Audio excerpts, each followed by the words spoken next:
ഇന്ത്യയുടെ പ്രതിരോധ പങ്കാളിയാണ് ഫ്രാൻസ്. യുദ്ധവിമാനങ്ങളും അന്തർവാഹിനികളും ഒക്കെയായി ഇന്ത്യ ഫ്രാൻസിൽ നിന്ന് ആയുധങ്ങൾ വാങ്ങിക്കുന്നുണ്ട്. റഫാൽ യുദ്ധവിമാനം അടക്കമുള്ളവ ഇന്ത്യയിലേക്ക് ഫ്രാൻസിൽ നിന്ന് എത്തിച്ചതൊക്കെ നമ്മൾ നേരിട്ട് കണ്ടതാണ്. എന്നാൽ ഇന്ത്യയിൽ നിന്ന് ആയുധം വാങ്ങിയ ചരിത്രം ഇതുവരെ ഫ്രാൻസിനില്ല. ആ ചരിത്രവും വഴിമാറുന്നതിന്റെ സൂചനകളാണ് ഇപ്പോൾ പുറത്തു വരുന്നത്. ഇന്ത്യ തദ്ദേശീയമായി വികസിപ്പിച്ച് ഇതിനകം തന്നെ കരുത്ത് തെളിയിച്ച പിനാക്കെ റോക്കറ്റ് സംവിധാനം അത് വാങ്ങാൻ ഇപ്പോൾ ഫ്രാൻസ് ആലോചിക്കുന്നുവെന്നാണ് പ്രതിരോധ വൃത്തങ്ങളിൽ നിന്ന് ലഭിക്കുന്ന സൂചനകൾ.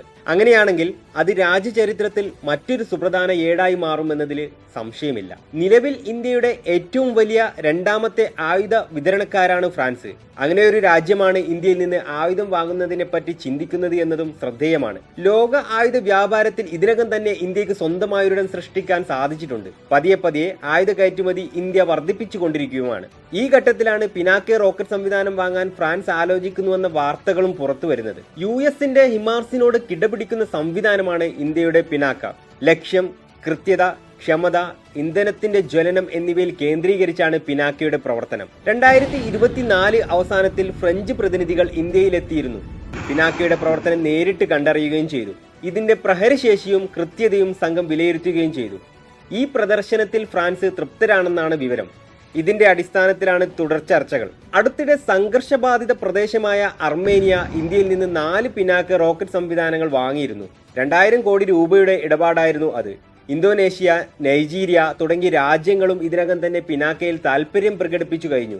ഫ്രാൻസുമായുള്ള ചർച്ചകൾ വിജയം കണ്ടാൽ അത് ഇന്ത്യൻ ചരിത്രത്തിൽ മറ്റൊരു പൊൻതൂവലായി മാറുമെന്ന കാര്യത്തിൽ യാതൊരു സംശയവുമില്ല. 1999 ഇന്ത്യ പാക് യുദ്ധത്തിലാണ് ആദ്യമായി പിനാക്ക ഉപയോഗിക്കുന്നത്. കാർഗിലിൽ ഇന്ത്യയുടെ ധീര സൈനികർ ജീവൻ നൽകി നാടിന്റെ അഭിമാനം വാനോളം ഉയർത്തിയപ്പോൾ അതിന് മുൻനിരയിൽ തന്നെ പിനാക്കയുടെ ശക്തിയും ഉണ്ടായിരുന്നു. പർവ്വതനിരകളിൽ ചെന്ന് പാക് ഭീകരരെ തുരത്താൻ പിനാക്ക വഹിച്ച പങ്ക് ചെറുതല്ല. മാർക്ക് 1, മാർക്ക് 2 എന്നീ 2 വകഭേദങ്ങളാണ് നിലവിൽ പിനാക്കയ്ക്കുള്ളത്. മാർക്ക് 1 വകഭേദത്തിന്റെ ദൂരപരിധി 45 കിലോമീറ്ററും മാർക്ക് 2 വകഭേദത്തിന്റെ പരിധി 90 കിലോമീറ്ററുമാണ്. 120 കിലോമീറ്റർ ദൂരപരിധിയിലുള്ള വകഭേദവും അണിയറയിലുണ്ട്. 44 സെക്കൻഡുകൾക്കുള്ളിൽ 12 തവണ വരെ പിനാക്കയിൽ റോക്കറ്റുകൾ ലോഞ്ച് ചെയ്യാനാകും. മണിക്കൂറിൽ 5800 കിലോമീറ്റർ വേഗത്തിൽ പിനാക്കയിൽ നിന്ന് റോക്കറ്റുകൾ തൊടുക്കാനാകും. 18 ലോഞ്ചറുകളാണ് ഒരു പിനാക്ക മൾട്ടിപ്പിൾ ബാരൽ ലോഞ്ചറിൽ ഉണ്ടാവുക. ഇതിൽ ഓരോന്നും 12 വീതം ലോഞ്ചർ ട്യൂബുകളിൽ നിന്ന് ശത്രുവിനുമേൽ തീത്തുപ്പും. വെറും 44 സെക്കൻഡ് കൊണ്ട് 60 കിലോമീറ്റർ അകലത്തുള്ള ശത്രുവിനുമേൽ 7 ടൺ സ്ഫോടക വസ്തു വർഷിപ്പിക്കാൻ പിനാക്കയ്ക്ക് സാധിക്കും. അതായത് എന്താണ് സംഭവിക്കുന്നതെന്ന് അറിയും മുമ്പേ ശത്രു ചാരമാകുമെന്ന് അർത്ഥം. ഇനേർഷ്യൽ നാവിഗേഷൻ സംവിധാനത്തിലാണ് പിനാക്ക പ്രവർത്തിക്കുന്നത്. കമ്പ്യൂട്ടർ സംവിധാനം വഴി സഞ്ചാരപാത നിശ്ചയിക്കാൻ ഇതിലൂടെ സാധിക്കും. റേഡിയോ തരംഗമായി നൽകുന്ന നിർദ്ദേശങ്ങൾ ഓരോ 20 മൈക്രോ സെക്കൻഡിലും പിനാക്കയിലെത്തും.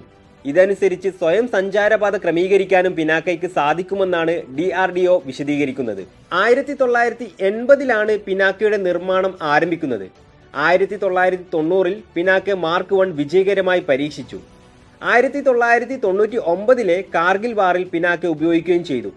തുടർന്ന് പിനാക്കയിൽ കൂടുതൽ മാറ്റങ്ങൾ വരുത്തുകയും കൂടുതൽ വികസിപ്പിക്കുകയും ചെയ്യുകയായിരുന്നു. പൂനെയിലെ 2 DRDO ലബോറട്ടറികളിലായാണ് പിനാക്കയുടെ റോക്കറ്റ് ലോഞ്ചർ വികസിപ്പിച്ചത്. ഇന്ത്യൻ സൈന്യത്തിന് നിലവിൽ 4 പിനാക്ക റെജിമെന്റുകളാണുള്ളത്. 6 കൂടി ഉടൻ സജ്ജമാകും. കാർഗിൽ യുദ്ധസമയത്ത് റഷ്യൻ നിർമ്മിത ഗ്രാഡ് BM-21 റോക്കറ്റ് ലോഞ്ചറിന് പകരമായാണ് പിനാക്ക ആദ്യമായി ഉപയോഗിച്ചത്. വെറും 37.5 കിലോമീറ്റർ മാത്രമായിരുന്നു പിനാക്ക മാർക്ക് 1ന്റെ ദൂരപരിധി. എന്നാൽ ഉയരമേറിയ ക്യാമ്പുകളിൽ തമ്പടിച്ചിരുന്ന പാക് നുഴഞ്ഞുകയറ്റക്കാർക്കിടയിൽ ഇത് വൻ നാശമാണ് വിതച്ചത്. പിനാക്കയുടെ പ്രഹരശേഷി തിരിച്ചറിഞ്ഞ സൈന്യം തദ്ദേശീയമായി റോക്കറ്റ് ലോഞ്ചർ വികസിപ്പിക്കാൻ തീരുമാനിക്കുകയായിരുന്നു. ഇതോടെ രാജ്യത്തിന് അഭിമാനകരമായ പിനാക്കയുടെ കരുത്തുറ്റ രൂപം പിറന്നു. 1/2 കിലോമീറ്റർ മാത്രമായിരുന്നു മാർക്ക് 1ന്റെ കൃത്യത. ഇതിന്റെ പ്രവർത്തനക്ഷമത മെച്ചപ്പെടുത്തുന്നതിനായി 2016 സൈന്യം എൻഹാൻസ് പിനാക്ക എന്ന പ്രോജക്റ്റിന് രൂപം നൽകി. 75 കിലോമീറ്ററായി പിനാക്കയുടെ ദൂരപരിധി വർദ്ധിപ്പിക്കാനും 10 മീറ്ററായി ലക്ഷ്യസ്ഥാനം ഉയർത്താനുമായിരുന്നു ഇതിലൂടെ ലക്ഷ്യമിട്ടത്. പിനാക്ക ഇന്ത്യൻ സൈന്യത്തിന്റെ ഭാഗമാകുന്നതോടെ അതിർത്തി കൂടുതൽ ഭദ്രമാവുകയാണ്. സൈന്യത്തെ അതിർത്തിയിലേക്ക് അയക്കാതെ തന്നെ ഭീകരരെയും ശത്രു ക്യാമ്പുകളെയും തകർക്കാൻ പിനാക്കയ്ക്ക് സാധിക്കും. ആഗോളതലത്തിൽ രാജ്യങ്ങൾ ഇന്ത്യയെ ആയുധങ്ങൾക്കായി സമീപിച്ചു തുടങ്ങുമ്പോൾ അത് മറ്റൊരു ചരിത്രത്തിന് കൂടിയാണ് സാക്ഷ്യം വഹിക്കുന്നത്.